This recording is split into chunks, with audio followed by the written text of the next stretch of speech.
situation ended, I don't want to use the word acrimony, but I'm struggling to get a better word to use. But I mean, the situation escalated quite quickly, so we were not able to pass our condolences. And if you allow me, in a minute, I want to pass my condolences to the family of the Honorable Raila Odinga, his wife, the children, our colleague Senator Oburu, who is now the new party leader of ODM. Mr. Speaker, sir, the departed Prime Minister is a man who lived one of the most successful political lives any politician would think about. He worked with virtually every regime. They all came and left him. He worked with President Moi, came and left him. And there are many things that we can learn from him, but I think the hallmark of what I would learn as a young leader from the Honorable Raila Odinga is being brave, choosing the path of justice, even when it is very lonely sometimes. You do not have, and it was said in a book that I read called, I think, Half a Day, there's a, I don't remember really the title, but there's a man called Dr. Stockman who said, quest for justice. So therefore, one of the most we can actually remember from the departed leader, Honorable Raila Odinga, is that when he voluntarily chose a very difficult thing, and it has not happened again. He chose to resign, go back, get another party, and go back to his people, and again in Langata in 1994. That is not a feat that has been, or that is not broken by anybody. We may act brave, we may act courageous, but we have never gotten to that level.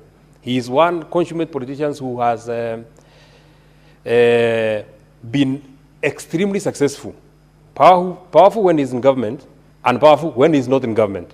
He was just as powerful when he was in government as he was when he was not. He was as powerful when he was Prime Minister, and when he was leader of opposition, when he was in the handshake, and when he was in the broad-based. I may not have agreed with him when he moved to work with President William Ruto, but he always pursued what he believed in his heart was a correct thing, and I think it's a lesson that all of us should be able to carry home.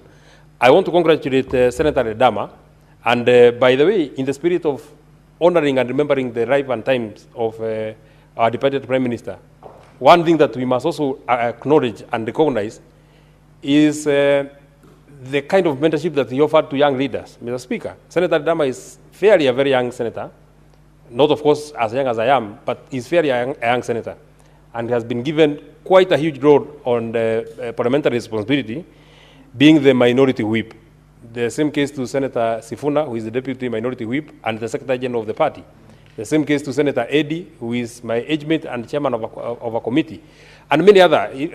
Senator Ososi is fairly a young person and is the deputy party leader. He has been able, and he has been seen, when we speak about the leaders of tomorrow, he actually was in the forefront in preparing the leaders of tomorrow. You don't just speak about leaders of tomorrow and you are doing nothing about it. There are many other people who do not want to give young people opportunities to grow and to exercise the talents and leadership capacities and potentials that they have. I also want to congratulate Senator Ledama for this bill, which in my opinion, Mr. Speaker, or Madam Speaker, sorry, wants to operationalize Article 96 of our Constitution. Mr. Speaker, in the quest for hunting, for resources, especially to our counties, we hunt hand in hand, especially with the governors.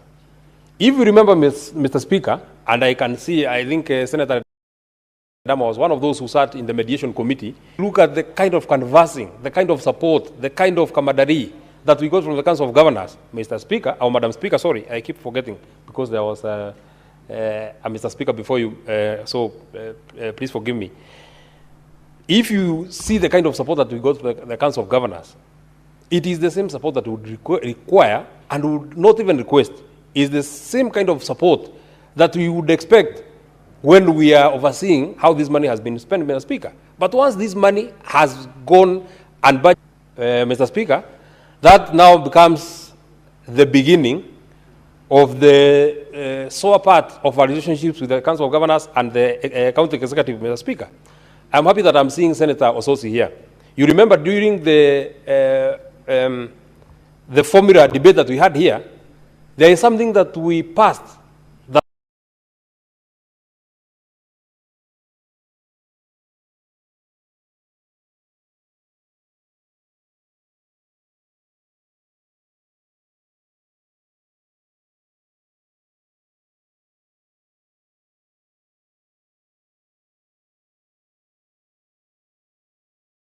that has not been there on the affirmative fund that was failed, Mr. Speaker, required incentives so that they can grow as much as the others, Mr. Speaker.